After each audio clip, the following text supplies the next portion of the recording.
Bonjour, Balandini sur Déboulonné TV. Tous a toujours dans Msala. Tous a présenté Mino Lelo, on dit nettoyer Kassai de bain. Bande Kobo Landango vraiment attentivement parce que eza Msala biso bana basi. Et Msala ba maman ya africain, il faut y ba Msala moi na moi si d'abord Msala na ndako. Donc propriété à moi to singa que moi na moi pas za propre. Pour que ça karaté que na lambo yo latité. Partout na kati ndako no il faut la propre yango to sala ke santé na biso donc il nous a présenté bino salle de bain mon caméraman a été pour filmer salle de bain donc to nettoyer salle de bain de la semaine ba nettoyer salle de bain to la sabino on ba nettoyer ka toilette to la semaine ba nettoyer toilette to la sabino vraiment pour landa bien ndengi basala ka musala. Donc lelo tozali na ma fille Nikita ngamoko lelo nazo kota na kata musala nazo la sake ndengi balandi nyoso bokolanda biso bo s'abonner massivement parce que les chaînes eux sont kolobila vraiment social ça veut dire quoi et donc la sake maman ne la ko vivre na ndako na ye na bana na ye na mobali na ye na libota mobimba donc tant mutazo na kata salle de bain atana petit kudula msa ko fa na kata salle de bain melimai. Mais botte la carte salle de bain ndenge zaleli donc naza na petit na va na kata salle de bain pe na melibe mai na lié pe loka kolia donc salle de bain pe ko sala ka désordre té eza bisika moko il faut la propre nango yango lelo nazo présenter bino ndiki ba nettoyer ka salle de bain donc nazo banana no awa na détol hein nazo na no détol o yango détol o de nettoyer yango makambe belé donc na otema muki na kati. Non, c'est pas nasopi moi muke na kati, nasopi détol na kati. On a présenté bien les années sif. Eza sif. Donc na tieti yango na kati ya toilette. Na tie sif, allez. Na stiki yango na kati.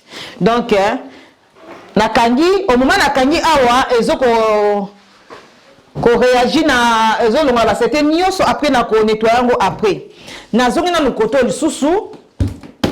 Il y a salle de bain donc d'abord il faut na longola ba tapinios oza ezo kotianga ba combrement na se awa na zo longola yango je vais mettre ça quelque part donc na zo ba tapinios na kotiango ata likolo awa excuse téléphone quoi donc na zo ramasser ba tapinios tiango klik on a tiké on a se a parce que botala musale ko sala donc na ye nazongi na kata salle de bain oyo mai o na ti awa na se pona ko koniki la salle de bain il faut na débarrasser tout oyo ni se ko tianga iba compte vraiment na kata salle de bain il faut na déplacer donc na déplacer nyoso pour nazo ko nettoyer salle de bain. Donc, on a déplacé Nyos.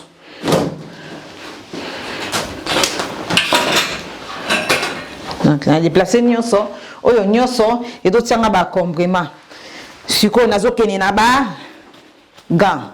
Na ko sala remonter parce que ba produit oyo ezali est toxique, et ça ba produit moko très dangereux et ko abîmer yo maboko, c'est ça.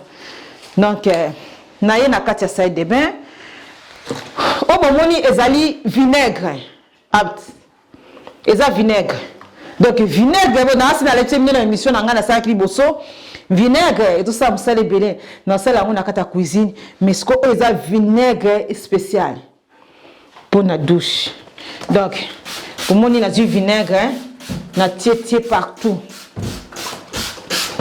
na tié vinaigre partout et ça la caro oyo Karo oyo bomoni awa na tiaka ngo vinaigre soki mutu asokoli asilisi allez na zu vinaigre na landisi na karo na tirer chasse na tirer mai awa na zu mai na tie allez na nettoyer donc karo ba na toujours nickel yango na so présenter bino donc na zo nika mon na tie vinaigre na kati hein na tie vinaigre ici na ekotia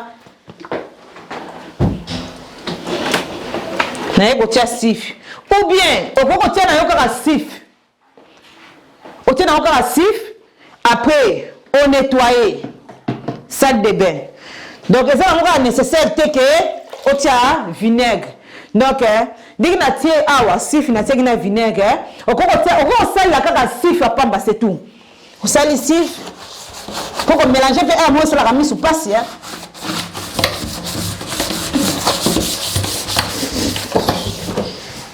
Et c'est la remise sous vraiment passe c'est awa.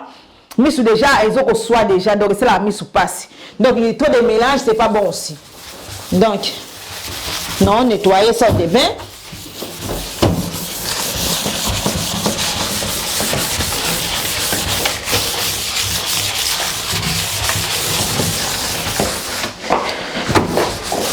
On nettoie ça de bain, ainsi bonjour là-bas.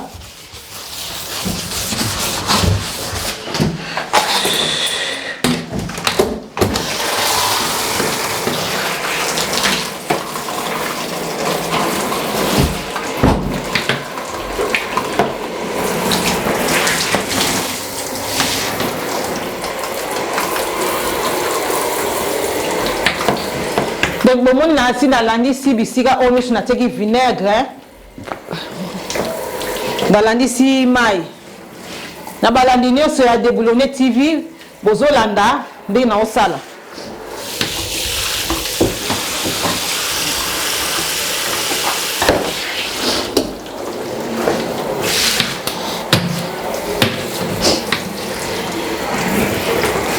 Comment la maï te bande konangai? Tozo vivre. Donc le bateau que nani ka sai de bien ngai bien te pona oh mai non bande konangai. Il faut que ça la propre ndako. Bota la salle de bain. Bota la salle de bain. Donc si le monde a likolo ba karo o na swakata na mamsu na ndiko nikango, de na so nika bisika o ezali pour tous les jours. O ezaka toujours ezaka toujours salité plus vite. Yango moninga na soko la sabino nana.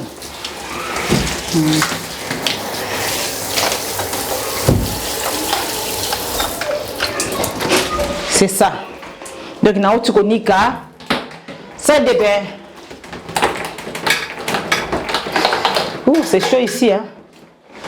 Donc na otu nika ça de bain. Ici, donc on a obtenu que ça de bain.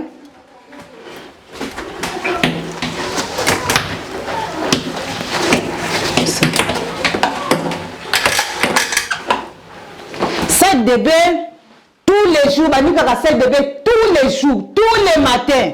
Il faut ni salle de bain. Donc, si vous avez la mouquita, vous avez la salle de bain, d'abord, avant de se la dent, on n'y a pas salle de bain. Il faut dire que bandeko bako la mouka, bako la mouka, bako côté la salle de bain. Donc, on y a la salle de bain tous les jours. Hein? Salle de bain tous les jours. Donc, on tiki na musala musuna tongo wana d'abord salle de bain. On n'y a que salle de bain. Monter la salle de bain n'est pas propre.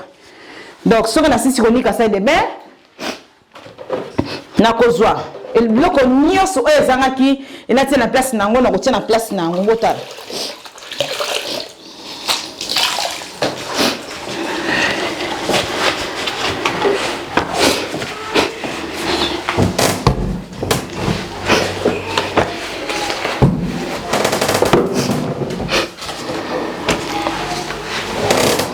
pas de trop d'encombrement dans la salle de bain. Trop d'encombrement c'est pas bon aussi. Donc na dotia eloko na eloko na bisika na yango bomoni na asibino bolandi na niki salle de bain. O saki na niki salle de bain na sisi non na sisi te ko nika salle de bain bande konangai. Donc aujourd'hui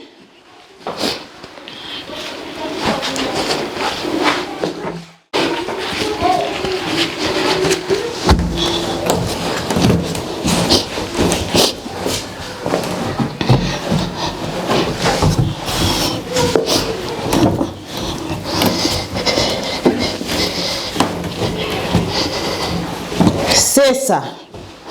Donc, donc na balini nyonso. Balini c'est de bébé c'est comme jaune. Non, c'est pas bon. Donc na balini nyonso oyo, ils sont toujours propres. Ma ligne, il faut être toujours propre. Donc, hôtel partout. Hôtel partout. Tu vois. Hôtel partout, on nettoie. Ils sont toujours propres. Le salle de bain, ils sont toujours propres. Si on est dans la salle de bain, allez. Là, mon salon pantalon, hein. Donc, si on est dans la salle de bain, allez. Oye, ah. Donc, oye, ah, konika.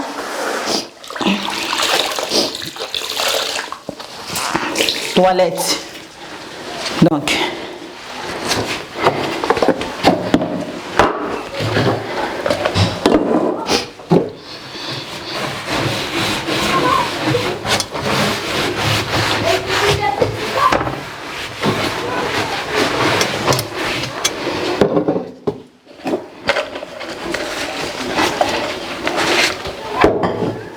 Donc, au tiers de la place, c'est ça. C'est ça notre but. Il y a qualité, il faut que la propre. Que la propre. Que ça bien pour na yomoko bandeko. Que la propre, ça bien pour na yomoko. Donc, aussi, si on y a de paix, on va arrêter na côté moko non. Côté partout. Là, souvent, ça a été pour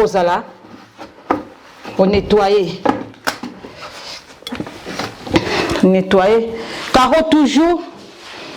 Carreau toujours, nettoyer. On a tisara nanga et papier suit tout. Bon, côté la moussala et suit tout et ça. Nous sommes nettoyer car bon, on est sali la trace. Mais bon, on est résolvé ça. Résolvé ça propre. Je dois ça propre, vous avez un PC. PC propre, vraiment à casse. Donc, on a nettoyé à bouillir. Donc, là, souvent, il m'a quelque part. Allez, dans les caisses, il suit tout. Et ça, toujours nickel.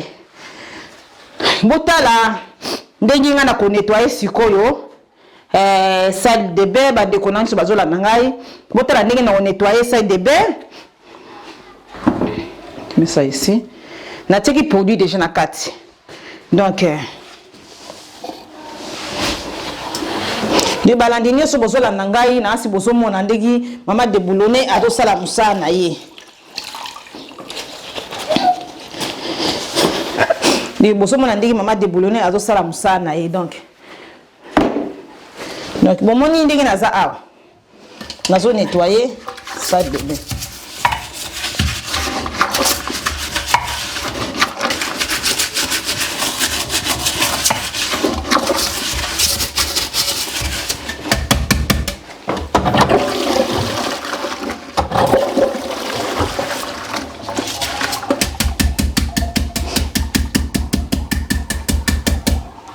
Donc, on a nettoyé ça de bain, c'est ça. Dès qu'on a nettoyé awa, boye, bandeko, et silité, c'est pas assez. Parce que si on nettoie ça de bain, bah ça termine les côté à 4 dans la toilette. Et quand on a awa, brosse oyo, et comme on a sekunate. Pour on nettoyer la toilette na yo bien, au sani. Au fukame. Donc, oyo. Ezali dentol. O ezali sif. Donc na kozwa sif nanga na tietia mo pandi oyo. Donc oza na éponge. Oza na éponge moko ya spécial. Oyo koniki la botala bande konanga. Botala oza na kata toilette ya. Eza toilette nanga moko na ndawuti. Non, on a pas nini. Donc il faut ni quand on va boyer au gunzami. Bon, on va s'arrêter bimi a.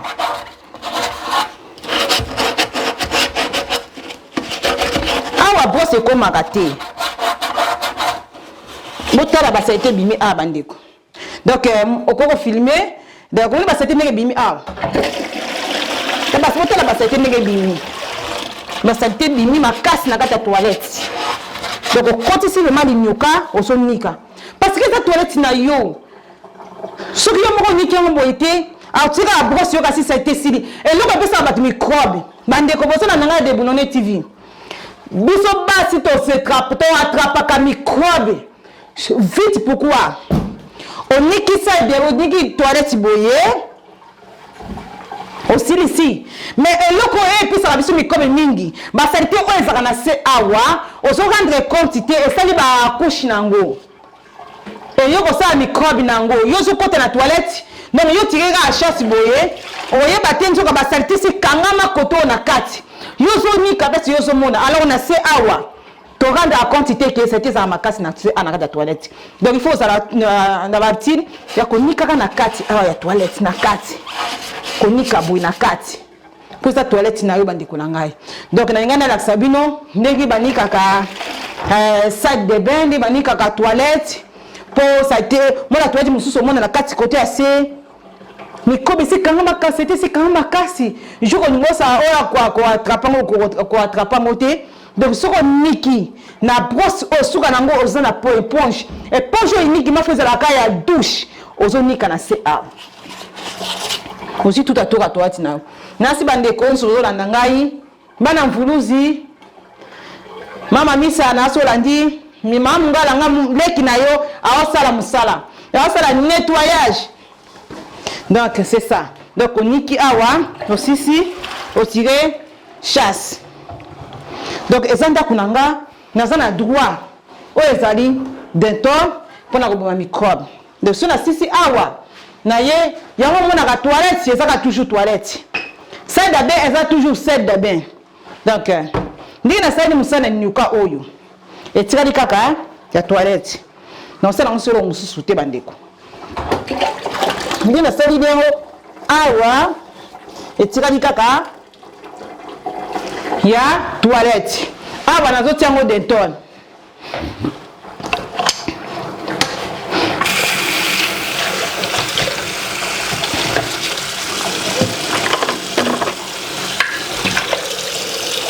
Natie des tonnes. Très beau, maman microbe.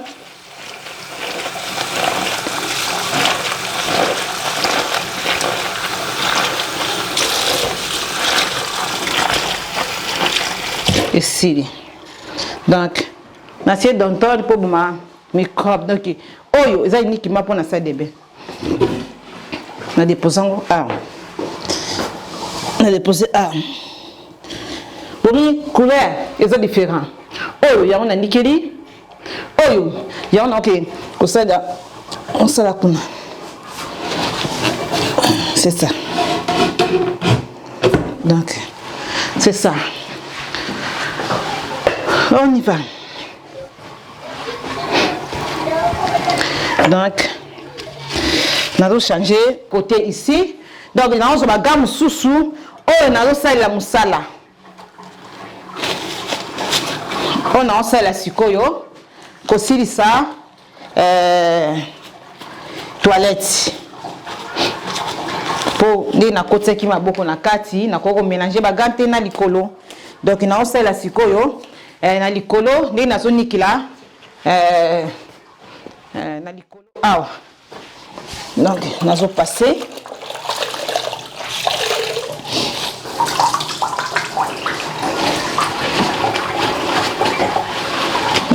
kunanga na likolo oh nazo utiliser za vinaigre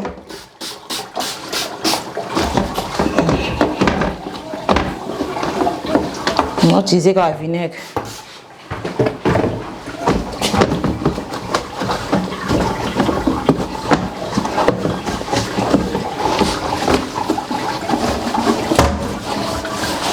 Vinaigre oh ça la musala belé bandiko na ngai so ningi ça de bena ezala toujours propre utiliser ka vinaigre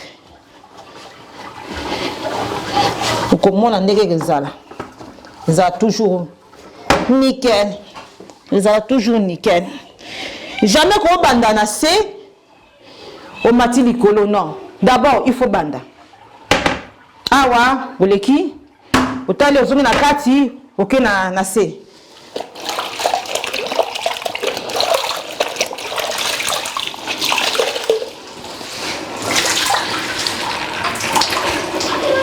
ya musala ya bandeko c'est beaucoup de boulot. OK c'est ça oh nazo lax sabino bon andini manika ka salle de bain balandi nyonso ya Déboulonné TV bo s'abonner oyo eza chaîne na bino boko mona makambo kitoko na chaîne oyo po eza ya bino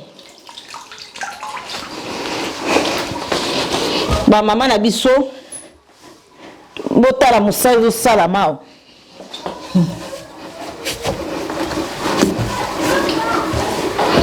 donc on nika vraiment partout pour la saleté so ça la rango chaque fois on n'a jamais douche na yo toilette na yo que la sale jamais ils a toujours propre parce que on doit attendre nango pour ngapena zana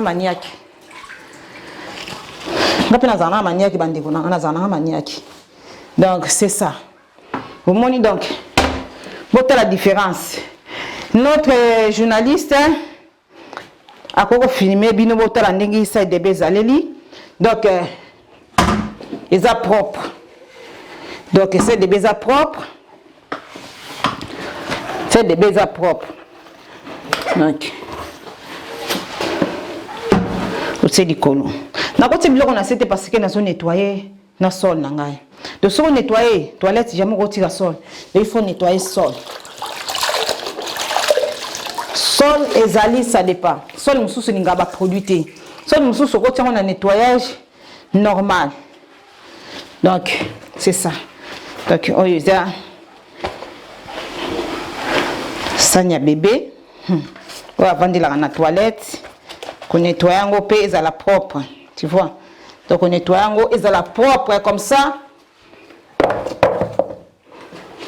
oh ils a ba produit na zone nettoyer. Donc, tous aussi sa partie, on a tous qui na partie.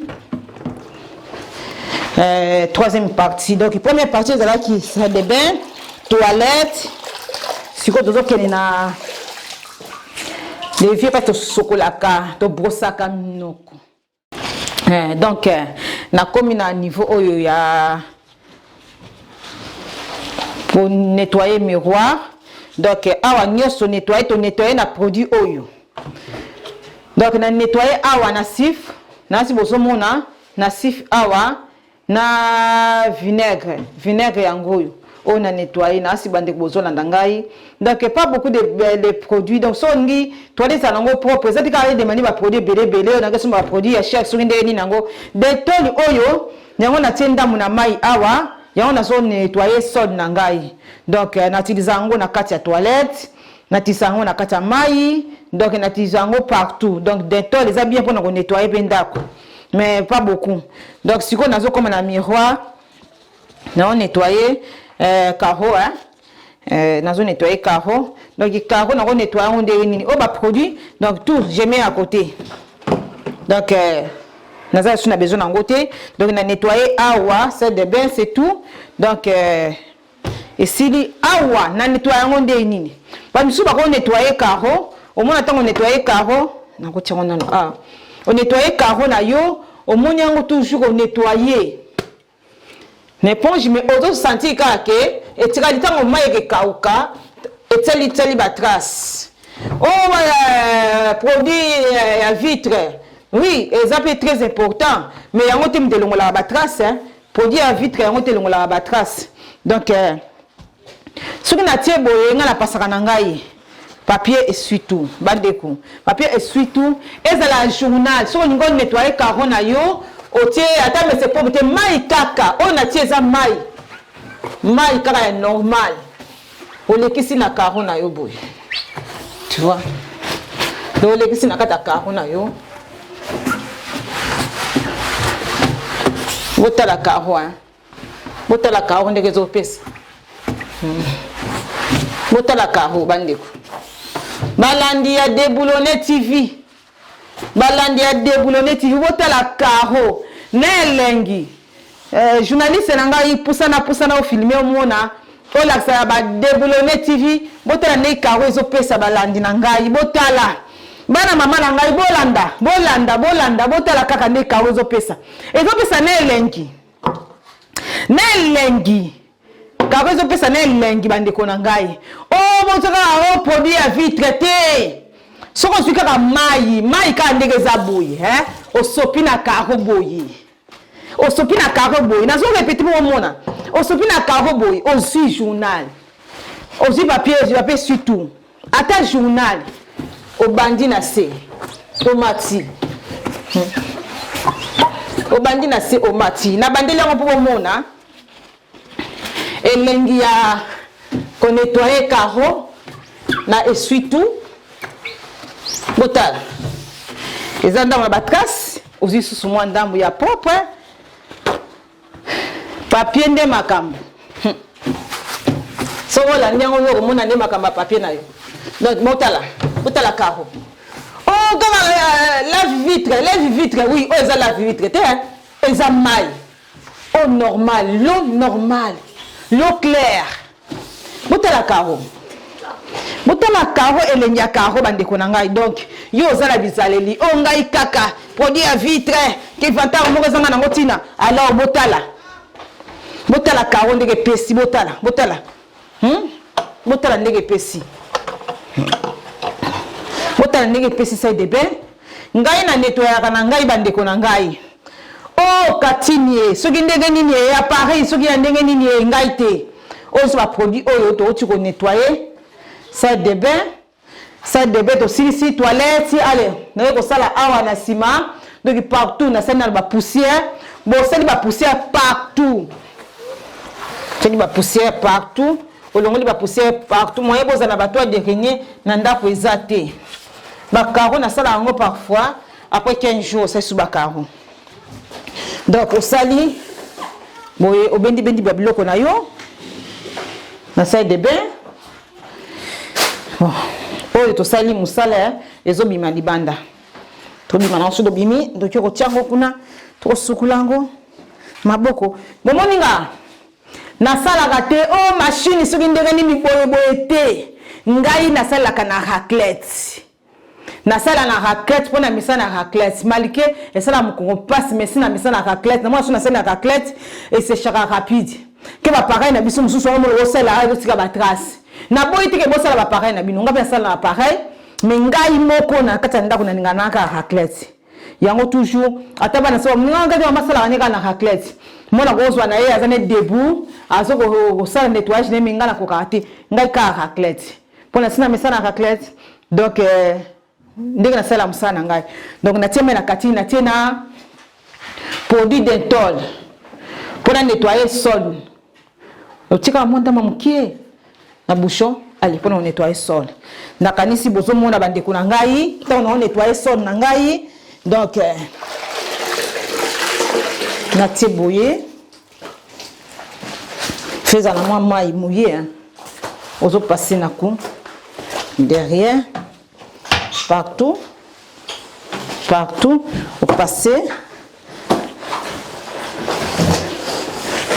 c'est vraiment rapide hein il faut aux en rapidité rose à la te vendre 2 heures de temps dans ta toilette et bandeko toza musa au sale toza ba responsable de toza musale belé na ko kanga mata mingi kaka te na salle de bain na ke nettoyer kaka te bandeko na ngai donc il faut gagner temps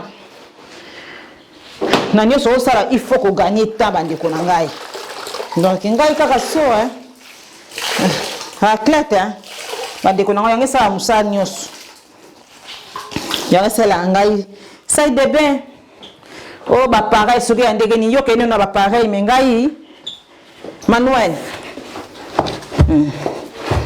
ngai manuel donc na sala manuel bandeko na ngai donc quoi c'était sur sali manuel o ndako bimasalite non donc ça toujours propre kutu manuel rekota na ba konyeso o eza na ndako o sala ngo kitoko bandeko na ngai o sala ngo kitoko nazola sabino bandeko nyoso o bazola na ngai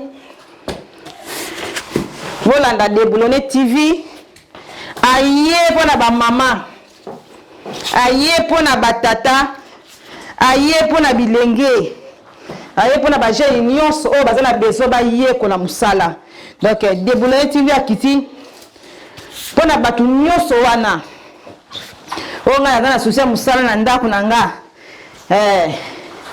bana nga bayi musala te o mama lo baka bana bakipaka ete balandaka na Déboulonné TV. Déboulonné TV nde makambo. Olingi pe basunga yo na bisika oyo yebite. Benga numéro za ya WhatsApp. Benga na numéro ya WhatsApp. Tokoyo ko sunga yo ndeko nanga. Il faut que ça n'habitude à déplacer biloko. Si on déplace à biloko te, bota la classement ba suye, me suis. Bota la classement. Mama za la kaboye. Banda ku ba dezo de suye me ba collègue te. Bota la classement. Classement yango. Donc nazo nettoyer, on nettoyer son nayo, ba armoire oyo, tant on nettoyer awa, on le kisi moi ku awa pour régler ce cause à salité, ba poussière, comme ça ils sont toujours propre. Donc tozo kokoma na suka émission na biso. De l'axibino, comment nettoyer ça de bain. Avant aux hommes ça biloko na place, il faut zela. Douche na yo ezala bien. Sécher après sima, aux hommes c'est na place. So comme on va nettoyer mon ka côté moko, ezala moi propre déjà et ça déjà sec à l'époque kotia biloko na place. Donc aussi si on nettoyer ça de bain, donc kotia loko na place na ngo. Ma maman, bozolanda. Ma Pierrette, bozolanda nga mbinzo, c'est NT live. A part ino bozolanda, petite sœur, grande sœur, ado sa musana ye. Donc azo nettoyer. Ba maman asala musala, hein. Ezana ba maman basala musala. Au mona maman na propre na nzela na ndenga mukete mais na ndako na épée. Propre na ndenga mukete. Donc c'est ça. Donc sali musana nga esili nasi bolandi bino nyoso bota la sol hein. Bota la sol na petit ya kolia na kati ya salle de bain na petit bande konanga nasi bozolanda sol na petit hein. Oza na kati ya toilette mais pesi na petit ya kolia na kati ya toilette pona nini oza propre. Pour la nini oza propre. De choses à plus propreté. Moi peut douche na la boye ezate.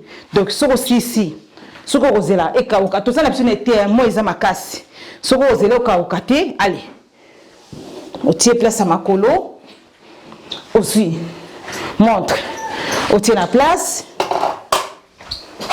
Aussi. Tapis.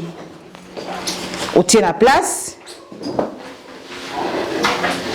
Oh, essuie pour nous nettoyer à na likolo. Na si bande ko bolandinga. Donc c'est ça. C'est ça. Donc to komi na suka émission na biso na pesi bino so bambote bozolanda biso a suivre to sa musala. Lelo to kolia pondu to sa musala. Donc on nous c'est ba produit on na nettoyer nango détol, sif, vinaigre, oyo, super de graisse. Donc c'est tout. 4 produits on te nettoyer nango. Ce qui pour Monica que ça ne va pas. Quand on a eu casse, sif, on nettoyer c'est tout. Ah, vinaigre oyo ko zanga te. Vinaigre ko zanga te na toilette. Monter la toilette. Donc on respirer. Kitoko monter la carreau. Na nettoyer on a produit oyo ya vitre. Na nettoyer on a papier et surtout.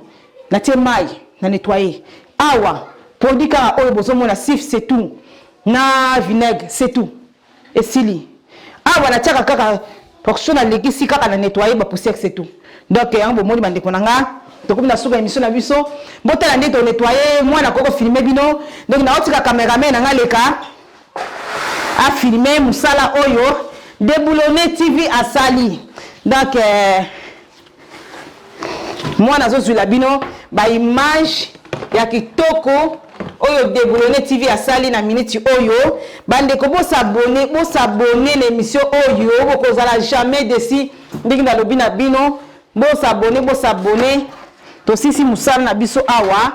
Donc ingeta à suivre. Je vous love.